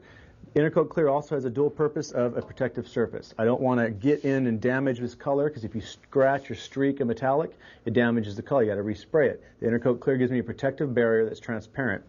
It's got a little bit of overspray and some stuff on it from sitting around, so I'm going to use my Scotch-Brite. We mentioned it earlier on the panels. It's just a normal red Scotch-Brite pad. A lot of times I like to use them wet, and I even keep them when they're really thin and worn out because sometimes I want to really scuff something really lightly. Everyone has their own idea on what grit or grade these pads are at. I think they range around 1,000 grit, 800 to 1,000 grit. But they more scratch and scuff than they do sand, which is good because you don't want to take away any material. If I was sanding this and started noticing green coming off on this, I would definitely make sure I'd stop because that means I'm getting into my metallic. I'm just knocking away any overspray. Now, put that off to the side. I've got a rag here with some of that pre-cleaner we used earlier. Wipe the surface down one more time. This is another way to see if there's any flaws. I got some candy organic green mixed up with the intercoat clear. No pearl in this. It's just straight candy with the intercoat clear. Reduced down a little bit. Find a little something to spray on real quick here. Give me an idea of what the base color is. Kind of a bluish greenish color. Well, emerald green basically. That's called candy organic green. And we're going to come in here and first off I'm going to create the image that I want to have stretching out. The tricky part about doing the stretching face, the face coming out, is that you're not airbrushing the image. You're airbrushing the shadows surrounding the image. If my face is pressing against fabric, you would see the folds of the fabric, not my face. But the folds of the fabric would define my face. This is called negative space. It's kind of tricky painting something in negative space. It's like that little image with the vase that you're used to seeing. One image looks like a vase, and you flip it around, it looks like two faces. You kind of have to use that kind of a mentality when you're painting this. And flip it around which side I want. This is the front of the tank, of course. By the way, this is one piece of a two-piece tank set. And I'm just going to visually line this up. I'm not being real accurate. When I do the second tank, I'll have to measure off this one and make sure they're the same. But since this is the first tank I'm doing, I can kind of be real lackadaisical on the way I lay this out. And I'm just going to lightly fog this in, just like I did the last skull stencil, for reference, mainly reference. You can barely see that in there. Actually, that's a little bit too barely. You get a little bit more in here, especially around the back of the mouth and right in there. A little bit better. Now I'm also going to come in, that's this right here. I mean, good example of negative and positive. I had it right here in my hand. This right here is the positive element. You see the positive, you know. This is the negative. Now this is a negative. It may look like the positive if you see a skull, but it's a negative because you're painting the surrounding area. The positive element is masked off. I line this up right alongside here. Hopefully do it right. Wouldn't be too kosher to actually use my own stencil wrong. Okay, it's looking pretty cool. I'm going to hit the eye first, make it a little bit darker. That's a part that kind of like the focal center of this piece is the eye. And then I'm going to go around the outside of this. I'm going to have to freehand this a little bit more than normal just because it's a curved surface. It's hard to press it all down. Real tough to see the image right now. I don't know if the video cameras are getting it real well, but it gives me enough of an image. Shimmerin's are great, but they're kind of tricky because you got to move your head and look at it like you're dodging the light because every now and then they'll disappear on you. That's because of the pearl. Now, got my sketched image. I could have done this with chalk also, but the stencil makes it a little bit faster, and I don't have any chalk residue to contend with. Sorry. I want this to look like fabric coming out, so I realize if it's coming out, I've got this shape to deal with back here. I'm going to flow the streaks back a little bit further in that direction just because artistic license. I got to create a design that fills up this space. Normally, I do it equally, coming all the way out. So freehand, I'm going to come in here, plus the way my stencil is designed, I couldn't come all the way through here, otherwise the skull would fall off. Because of that, I don't have a complete end there. But I can use that, make it look like the fabric is stretching away from that one, the highest part of the skull. It's another reason I actually designed the stencil that way. Going down here, creating a little bit of a shadow here. And I come in and sketch. I don't finish this one. I sketch it out. I'm not jumping around. What I do is I'm sketching it out lightly because if I make a mistake, I want to be able to fix it. It's hard to fix it if you're finished rendering your image. I still want to shade over. Notice how I did those streaks. I'm still shading to give the element of the skull because even though the fabric's pulling against the skull, still got to keep the shape of it shown in there. Just like if I was, pushing my hand through a fabric, you still would see the outline of my hand just slightly. And we also got to bring like some of the folds up over the skull. Like if you're pushing your hand through, some of the fabric will fold over it. One thing I don't have here, which would be really handy as a good audiovisual aid, is velvet. I like keeping a little piece of velvet around. I got a little piece at my shop. I used to use it for doing special effects on gold leaf. But the added benefit of velvet is it is really easy to fold, and it gives you the best looking curves of anything. If I'm ever doing a portrait where there's someone with fabric folding around the person, I will always try and drape something with fabric. Half the time I don't have a model. I just drape a piece over my leg and airbrush looking at my leg. This is a real kind of funky design. I did it a long time ago. We did a green helmet. I'll have Dave hand it to me in a sec so you can see it. But we did a green helmet a while back for the video. I don't know if you remember, if those of you that have seen my other video. It barely was mentioned in the video because we outtaked it because we had too many helmets in it. But it was just plain green, boring. Matter of fact, Dion, my partner, was going to completely repaint the whole helmet because he hated it. It was just green. And I got bored and decided, oh, well, don't paint it. Let me do something to it. And so I added the streaks onto it. This is a little bit different. I didn't keep the metallic going. See, this is like an opaque yellowish green in here, whereas this is a high metallic still because I'm using transparency. But this was just, imagine this being just this color green, the whole thing green with these blue graphics. Boring. I put this thing here just to save the helmet. I didn't want to repaint this stupid helmet, and I thought it was kind of a cool helmet. We haven't been able to paint a helmet without someone asking how much it costs for the they call it ripped faces, which I don't know where you get that from. What do you call it? Stretched face. Whatever, but it's one of the most popular designs we do on helmets. Even done on an entire car once. It gets kind of pricey though, because you see it's a little labor intensive. It takes a lot of freehand skills, which basically is just practice. I started out just being lazy. I didn't like to use stencils. It took too long to figure them out and to cut them out. And plus I was a t-shirt painter. And t-shirt painters, you know us, we love our freehanding.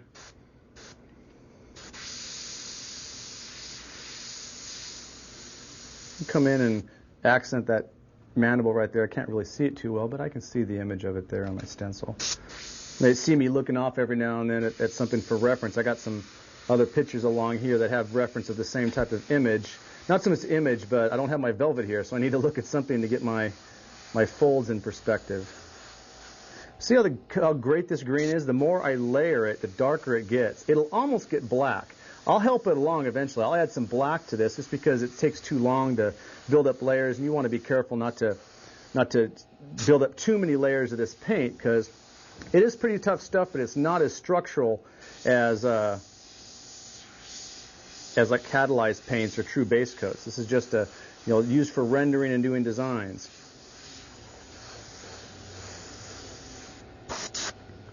The areas it gets funky at, as you rotate around, I can't continue this curve. Otherwise, see how I have this swoop going here, swoop, swoop, swoop. If I continued all the way around, it'd have like this happy sun look to it, which I really don't want. I want to look like it's something pressing through. So you see, as I came around, I used this big one here to kind of break up the design a little. Then it swoops around, but then it kind of stops, and it goes in the other direction. If you push fabric, you're going to see fabric will flex real easily, but then it'll get to a point where it'll kind of buckle upon itself because you're getting to its maximum point of flexibility. And that's what you have to create here. Remember, you got to duplicate reality when you're doing this kind of stuff. I am going to get in real detail in here in the mouth area. I'm going to individually do the teeth. Now, if you don't like freehanding, you can come in and do this with a lettering brush, or you can make a stencil for yourself. I know some people that just love stencils and acetate stencils. Again, I am a consummately lazy person. Acetate stencils are great, but it's like pulling teeth for me. I mean, I'll use them if I have to, but when I start painting something, I do not want to stop to cut out a piece of acetate. But go ahead and try it. I do use it if it means getting a better effect. See, I'm lazy, but never let your laziness affect your end product. Just your free time. And come in and do the nose right there. That's kind of been missing. I can see it, but I doubt if you guys could.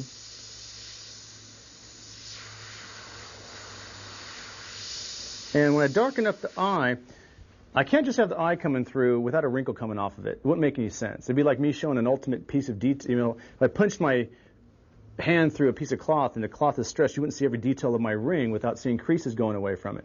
So you want to make sure that you stick, remember the continuity we talked about earlier? Stick with your continuity. You can't have this thing pushing through and have all these wrinkles and then have something detailed without a single wrinkle. So I've got to come in and create a little bit of wrinkle. I'll create one coming off into the back there, and I'll create one that goes over the eyelid. Even create one that comes up on the forehead. What you can also do is notice how it's kind of starting to look a little bit ticked off. Skulls don't have any expression. The way you give an expression is by creating little things. Well, the cool thing is with the way the fabric goes over here, I can bend a piece of fabric up and make it look really ticked off simply by curving it up a little bit. And all it really is just the fabric. But it gives some personality to it. Most skulls in reality have very little personality. That's pretty much reserved for people with skin on their heads. I'm going to make a nice crease come out of this nostril too. Also, be real careful when you're doing these creases. You can actually create some images you may not want to create. I did one where there was a screaming skull and it looked like he had stuff flying out of his mouth. It looked like more of a vomit skull. It wasn't so good, but I didn't intend it to happen like that at all. It happened because I had these out-of-control streaks everywhere, and they stopped looking like folds and started looking like stuff flying out of the guy's mouth. We'll put that as a learning experience.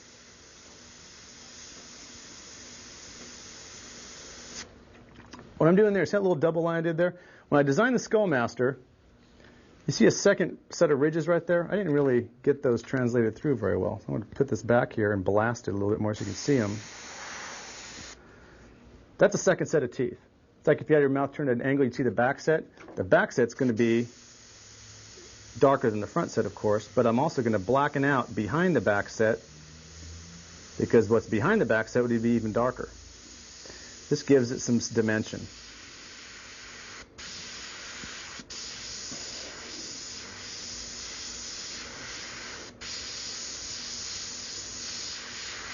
Look how dark that candy gets. Sometimes you might want to stand back and blast a little air in there. The air helps it dry. But you see how fast the stuff dries.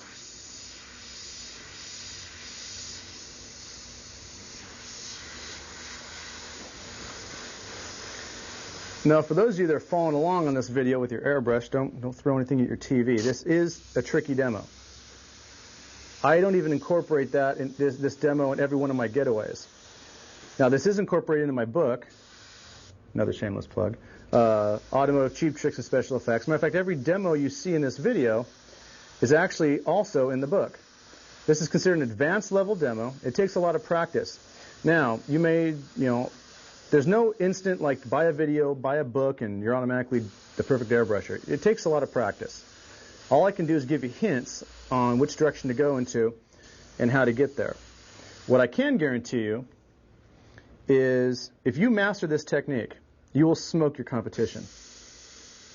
There is very few people I know, including some of my students, but most of my students, that can duplicate this. That's not saying anything about my ability as an airbrush artist. It has to do with being able to see things in negative and positive and practicing. If you never practice airbrushing negative and positive space, you will never get this no matter how hard you try, unless you directly copy it from someone else. If you have to come up with it, like right now, I'm just kind of making up the direction that this thing's going to go in and the way it's going to look. I've done a lot of these, but I can truly say I've never done this skull in this direction this way. So unless you're directly copying something that someone else did, you're going to have a hard time with this demo unless you understand the basic premise from it on how to do it. And the only way you're going to learn that is by just practicing. Watch the video, practice, practice, practice. Guarantee you learn this one, you're going to make some money. I've never seen a demo or a technique that is caught on so fast as this one. And it's one of those classic, I never would have expected this one to take off. It was kind of odd and weird. I thought people would think it was too evil. That's another thing. Don't be too concerned. People like, oh, you only paint skulls. You're twisted. Who do you think I'm talking about? I always tell my students, hey, don't let people get you down on that. Just tell them you're not sick and twisted. Your clients are. I mean, if left on my own devices, I'd be painting, kitty cats and bunnies on T-shirts. Yeah. I don't mean to offend any of the kitty cat and bunny painters out there. Actually, I completely mean to offend all the kitty cat and bunny painters out there. I'm going to continue these streaks. Remember I talked about continuing this? It's kind of cool is that just like fabric, it'll start going in another direction if left to its own means. So I'm going to kind of bring this along. I've been continuing darkening up this piece with the same green. I haven't added anything to the green yet, same organic green. And just kind of emphasizing the sharper details in like the bottom of the jaw. Just like the granite, we have a light source. I'm not going to have like bright white hot spots because it would look hideous on this. Never use white highlights over a pearled surface if you can help it. Or experiment first to see how you like it on like another panel, because on this it just would be way nasty. But I'm defining, instead of using the white highlights to emphasize the skull coming forward here, I'm really over defining the backside because that's where the shadow is being cast.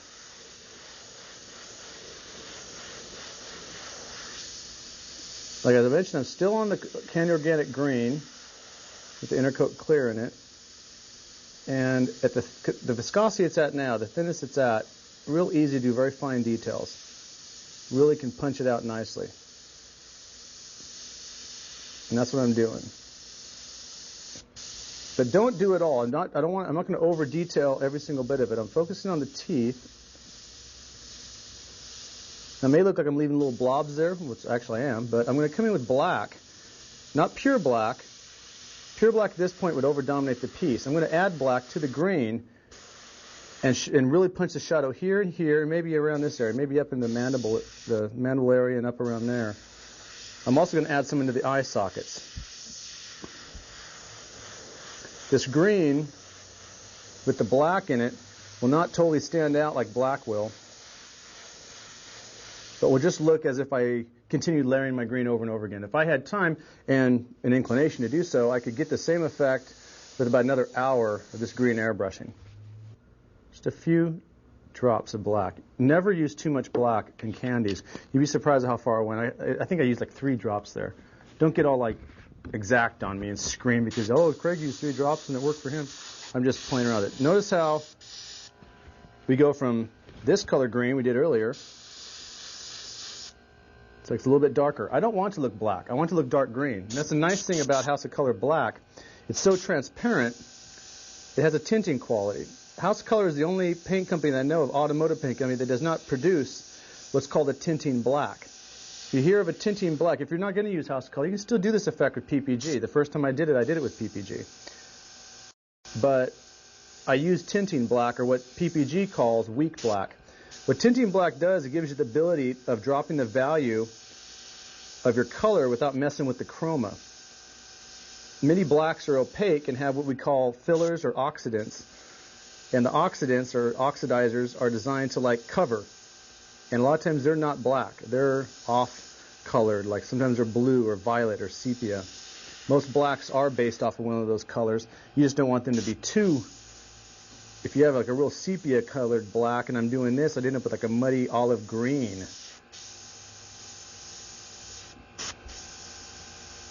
House of Color's black is kind of a blue-based black. When you thin it way down, you get like a blue texture to it, which is fine for this, because it plays off the green real nicely. If I was doing this over yellow, and I was using a blue-based black, I'd get a green tint to it. The way I'd fix that is by throwing in the complement, a little bit of red, a little bit of orange, or like tangerine. And what that does is kick off, get rid of that green tint that would come through there. Get me back to the black area again. Just darkening up a couple areas with this dark green. May even come back in here, make a mess, and I'll grab this part of the skull, just like it is on here, and just fog a little bit right here. A little bit of loose masking.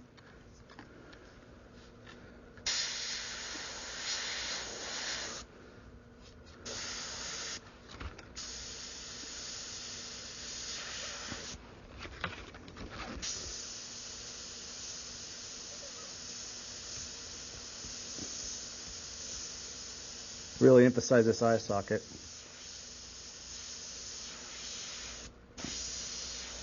Let the shadow from this fall back. Don't forget, it's real easy to be painting this and kind of forget you're doing folds. And next thing you know, you're detailing something too much. Don't over-detail your image. And don't forget that these continue in. Like right here, I did that. I'm going to continue a little bit of black in here to kind of show that this fold is actually coming into the skull.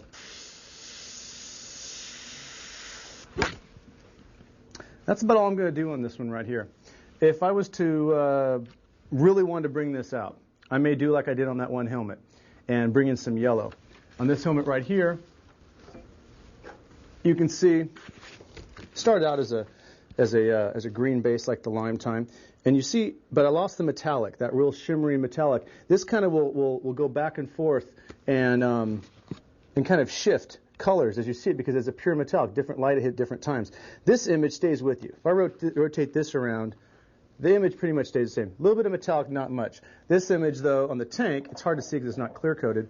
But if you rotate it back, it'll go from dark to like light, which is kind of a real neat ghosting effect, which totally emphasizes the creepiness of it. It just kind of gives it a neat little look.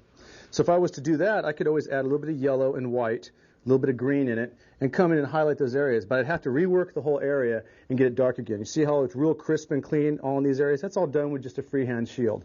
Not necessarily using this, but if I was, like those teeth right there, use one of the teeth right there to mask it off and spray the black around it.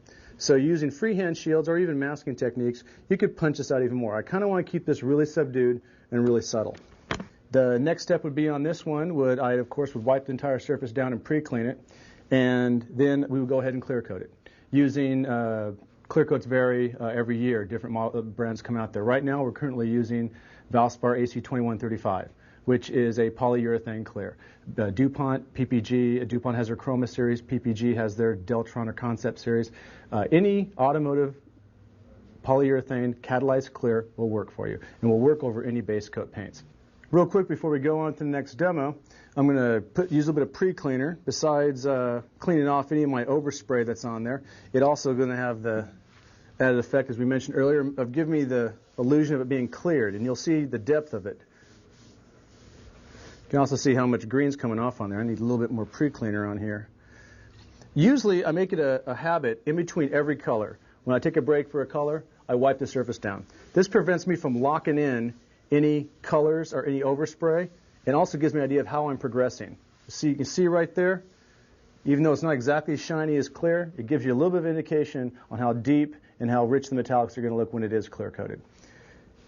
Now for our last and final demo, we're going to do a flame layout. Now flames seem pretty simple when you think about them. This one's a little bit of a complicated, kind of a tribal design with a slash pinstripe effect. But you look at it and it's fairly simple. It's a flame. Flames are tricky in the fact that you have to deal with negative and positive space when laying out flames. I could spend hours discussing this, but that would really take off the video man as well as Cliff. So we're going to go on and just start laying them out. The best way to learn how to do flames is just to experiment and practice. I don't mean just start spraying them, but start laying them out. You can lay them out with just masking tape and then draw them. That takes a long time. You end up second-guessing yourself and erasing. I like using this stuff, and my partner K-Daddy uses it as well. It's probably the best tool out there on the market for laying out any graphics or flames. All our graphics are done with this stuff. It's 3M blue fine line tape. I prefer the 1/8" tape because it turns radiuses real well. The reason this stuff's so neat, if you look at it, besides being flexible and able to turn corners, it can turn corners even on a dime and still stick down pretty good. It's repositionable. Also, unlike masking tape, such as we have here, which is good tape, don't get me wrong, but has a tendency of bleeding. This stuff is almost completely bleed-proof. So on starting doing the flames, I like starting out with what you can call the throat of the flame, or the base of the flame. Press it down, press it down real good. And this is a two-handed technique. This takes a lot of practice. And I've seen some freehanders that can do this really quick. But like anything, practice makes perfect. Start with the throat, and you go into the body, curving down, and then to the tongue or the ending lick of the flame. This stuff is also neat, as you can snap it off fairly easily. Then you're going to come back in. Now, it may make it easier. I'm going to turn this vertical because normally when I'm standing, I can move around my subject. When I can take advantage of moving my subject around me, I do. Start again at the top. I'm not concerned about this. This is kind of messy. Remember, this is not the painted part. Inside the line is the painted part. I'm going to come down, and I'm following this line, but getting out. Don't vary back and forth, back and forth. Get narrower and fatter. There's an infinite number of flames that you can paint out there, but there's a finite number of rules you must obey. One of them is proportionality. I don't like having my flames all the same length. That's a little bit too proportional, a little bit too even. Stagger the flames slightly. Again, don't look at that. I did that on purpose so it would catch your eye. Remember, that's not the part that's being painted. Now, this is a little bit narrower than this one. I may want to make it a little bit wider. Nice thing about this tape, you can make it wider. Notice how I'm using the bottom, the thumb hand. If you're right-handed, you use your left hand as a guide. And you pull with your right hand. This hand actually is determining more of the design. It looks like I'm laying this thing out with my other hand more than my right hand, but it's not true. This hand is determining the design and the placement of it. It's kind of tricky. But luckily, like I said, this tape is very forgiving. Balance is very important on flames. Balance and continuity. If I had a bunch of flames this size and I did a little bitty one like this, I mean, besides being a hideously ugly flame, it doesn't fit. But I don't want to start one up again, so what we can do is what we call in the industry a floater. Floater is a flame that can start in midair, and they're kind of handy to fill up dead space. Now these flames, there's different styles of them: open, C, classic, old school, tribal. I just call these classic. They're just classic standard flames. They don't have really, really long licks to them. Now, if I wanted to make them a tribal flame, I could always add a spiked lick off of it. In fact, I'll do that with this one right here. Add a spike off of this one too. Kind of reminds me of like a thorn. The design comes up and comes back there. Now, at this point, normally I'm going to come in and cut this area out when I actually go to spray. But before I do this, you got to mask the surrounding area off. Blue fine line tape, for one thing, being too expensive, it'd be also too time consuming to fill up the entire white area with the blue tape. So you put that stuff aside, and you come back and drop your tape, and then pick it up, and you go your 3/4. 3/4 doesn't turn radiuses very well. It turns them a heck of a lot better than this stuff. So I'm not even going to use this stuff. On a larger vehicle, if I had large expansive areas, I'd use this because I could crank it out. One thing you notice about 3/4 is it can turn a radius in one direction. And if you remember that direction, and you will after a while of painting, you can plan for it. Now, see, I'm turning a nice radius here. It's really nice and clean. Look how clean this edge is here. Look at this edge. That's nightmarish. Luckily, I'm not painting that edge. I'm painting this edge. Make sure you burnish this tape, by the way. This tape is very flexible, and if you stretch it, you can get more out of your tape. But you don't want to do that. If you stretch your tape, you lose adhesive. This is pressure-sensitive tape. The more you stretch it, the less adhesive it is. The more you press it, the more it sticks down. So what I'm doing is kind of burnishing the tape down. See how I've curved in here? Nice curve. Look what happens if I try to come back around. It won't. Tape won't curve in that direction. I stop it at that point. I stop it at that point, and I'll come in and what we call patchwork, patching in the tape. Until I come back to the radius that I like so much, right here, the radius the tape likes, actually, not so much me, and I can follow, I had my tape double up on me there, I can follow that curve again, no problem. This is the only area I have to be really critical on. I don't have to be right on the very edge of the blue tape. The blue's going to take care of that for me. The rest of this, I just come in and fill up. Okay, you see I've got the entire surface masked now. Real important to make sure all these little areas are pressed down because we're going to be using a higher volume spray gun than my airbrush, and that has a tendency of forcing the paint into all the little nooks and crannies, which can give you some really nasty overspray areas on the outside of your flames. Remember that one area right here? I already cut it out here, but where that blue tape overlaps, all you need to do is come in with an X-Acto knife. Make sure you get a real sharp one so you're not digging into your piece, and just cut that tape off. You may need to wipe over the surface with some pre-cleaner if you do a lot of cuts like this with this tape. This blue tape, I mean, it's great stuff, but every now and then does leave a little residue behind, which can cause some problems in painting. I'm going to wipe this surface down real quick with my rag that still is slightly damp from wiping down the tanks, just to make sure I have nothing in there. There's a little bit of glue that was up here. See how it wipes that glue right off? Yeah, no glue down there. And we're ready to spray. Normally I'd spray, when I'm doing flames, I'm normally doing them on a Harley, and I'd spray inside of a spray booth to control the overspray. The gun we have here, it's not an HVLP gun. It's a W88. The newer version is a W100. It's an Iwata model. There's a number of other guns out there, such as DeVille Bisses that have it as well. The advantage of this small gun here is it's considered a medium touch-up gun. It's not HVLP, which stands for high volume, low pressure, which is the gun that's legal nowadays in spray booths. But because this gun does small graphics, it still fits in within the variants for laws in California and the rest of the states. This sprays in a fan pattern, unlike the dot that an airbrush sprays. So, and notice like the way it works, it's still a dual action. You pull for air, you pull a little bit more for paint. So just starting off with air, I'm going to back up a little bit here. Give it a nice coat, real quick. And I like spraying air back over to make it tack up. If I was in a spray booth, I'd probably be going over an entire Harley, and enough of me going around the bike would allow for the paint to dry.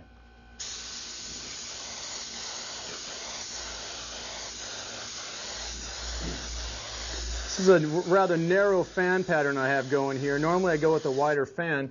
Reason I got it so narrow here is I don't want to get overspray all over this, including the cameraman. Again, blow the air on it. A good gauge on time in between coatings is anywhere, when you're dealing with paint, anywhere from like 2 to 3 minutes sometimes. If you get a real wet coat on, for clear coating, it's 15 minutes in between coats. By doing this air, it kind of rushes up the paint. I don't really recommend this in an entire vehicle because sometimes you can screw up and squeeze a little bit too hard and get a blotch of paint going on there. See how it's filling up very nicely, none of those little streaks.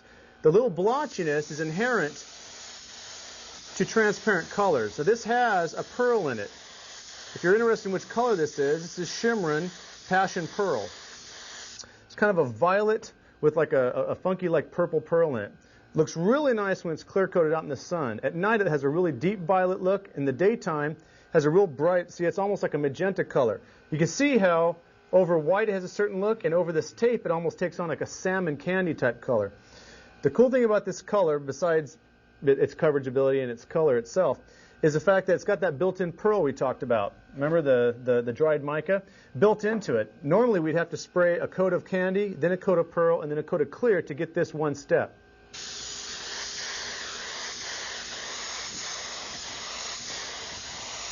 Now this color is a true opaque.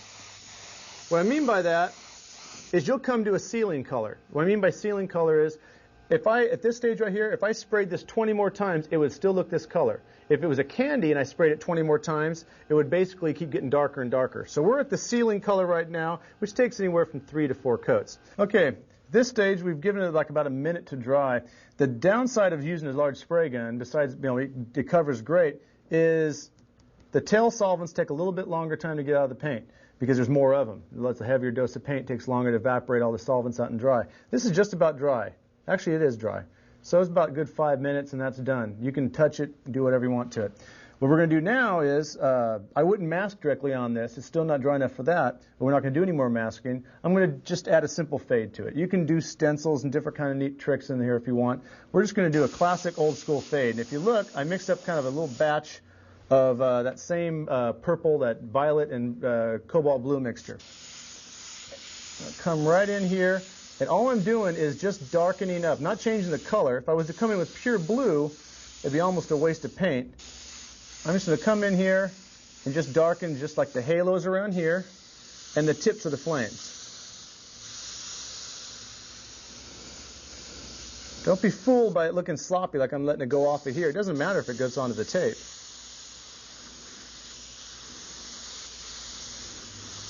The important part's inside the tape.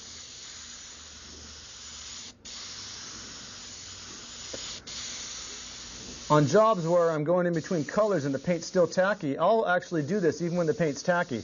And it actually helps the paint to dry. The airbrush blowing on the paint, even though I'm spraying paint on here, the amount I'm spraying is so thin, this will increase the drying of like the individual flame areas. I don't recommend this as a drying technique. I just pointed it out.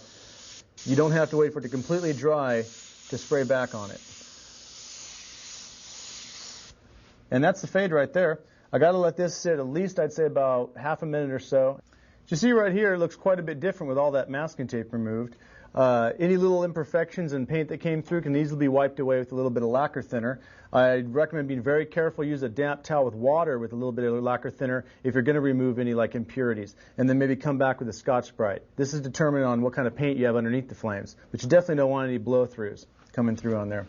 To give it a little bit of depth, I'm going to create a drop shadow effect on this flame. And since I have the flame kind of sitting at this angle now, I'm going to put the drop shadow under this side, right here. I got the same mixture I did on the tips of this, that violet and cobalt blue concoction.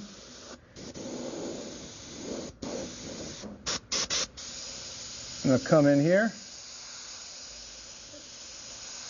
and just very lightly hint at a drop shadow underneath this with this color. Look at how different this color is when laid in over the white by comparison to laying it in over the Passion Pearl shimmering. I always let a little bit of it overspray in, because it's better to do that than to have a halo effect underneath. You don't want any white showing through in the middle of your shadow.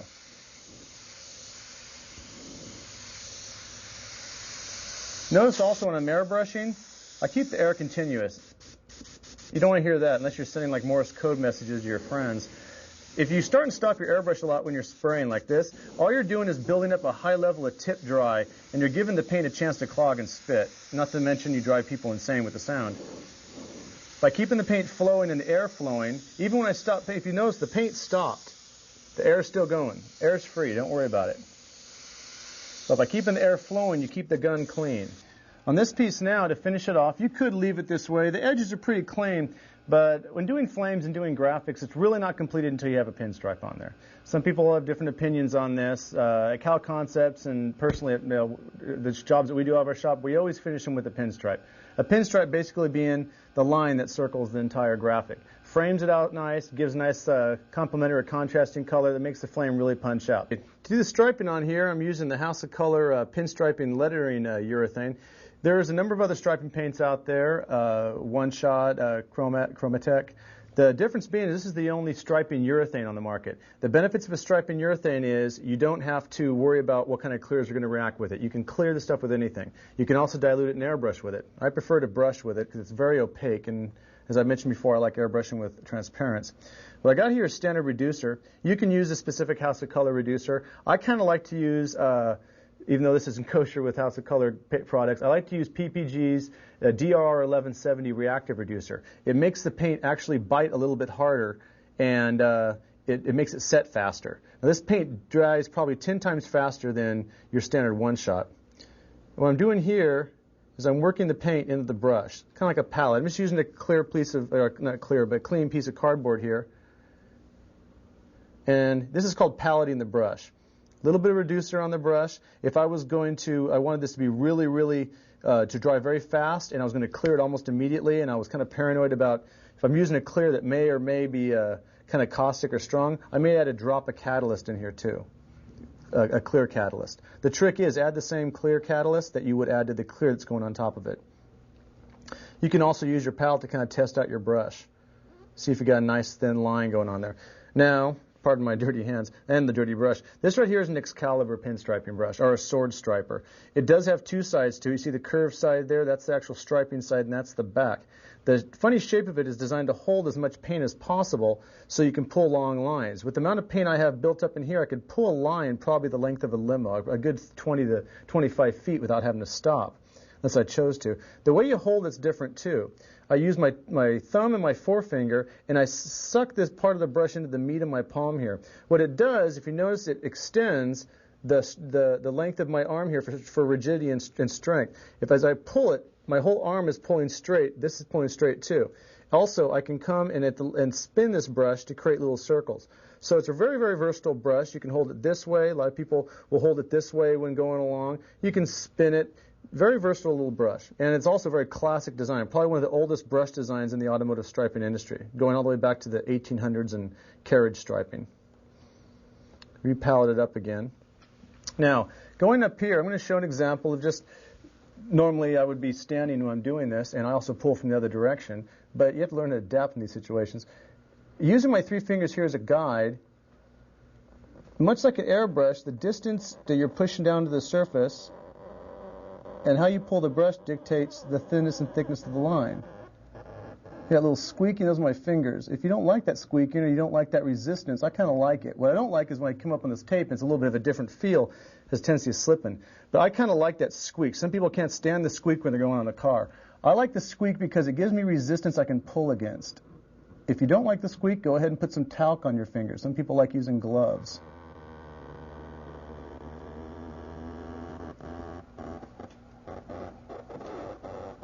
But then again, I was also one of those kids that used to scratch the chalkboard in class, so you can already figure that one out.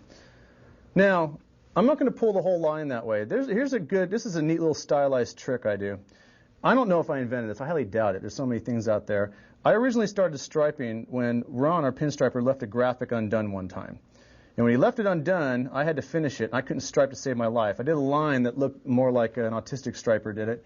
And so I had to come back in. I said, heck with it. I got to finish this line. So I'm just going to stripe. I'm going to just slash it out. What I mean by that is I came in, and since it pretty much looked like this, as a matter of fact, I came in and just using slashing techniques, and this brush is very handy for that because it's such a thin line. I created this funky, like it almost adds a tribal-esque look even to a normal flame.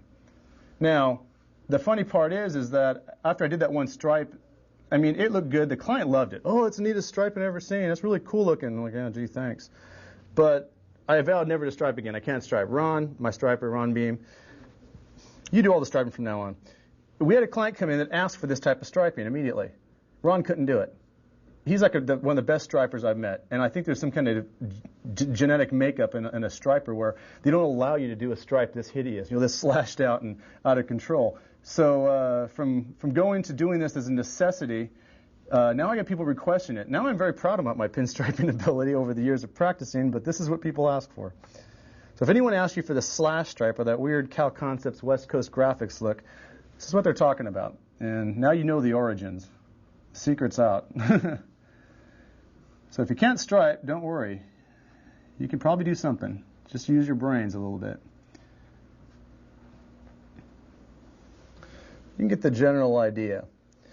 Good example on, real quick on like turning of the radius, like on a piece like this, is if I was coming around, normally not doing a slash stripe, you see on a slash it doesn't really matter, but if I was doing a normal radius, I would come around and start the brush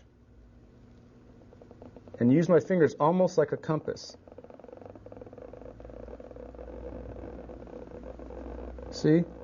Then, right when you get to finished up that radius, you start and you start pulling the brush along again. Never look right at the brush. Never look before the brush. Never look after the brush. Be the brush. It's like look pretty much everywhere. Use that peripheral vision of yours. See? That's a perfect example of, I couldn't see that part because it got in the blind spot of mine. Slash the pinstripe. I can truly say, even to this day, a couple of my pinstripes end up becoming slashes when I'm in too much of a hurry and I don't feel like cleaning up my mistakes. I'm going to go ahead and finish up the slashing on this, and we'll get a final shot of it towards the end when it's all done. And that's pretty much it as far as outlining and painting graphics. All that's left to do is pre-clean it. Once the striping is done, I give it about a good hour before you clear coat it. You don't want to rush things when the downtime could take you. You have to repaint the whole thing if it wrinkles, if it's done too soon. But nice coat of clear on this. Buff it out. You got yourself a show-winning paint job. Okay, well that concludes these last 4 demos for this video, which we're calling the Automotive Cheap Tricks and Special Effects.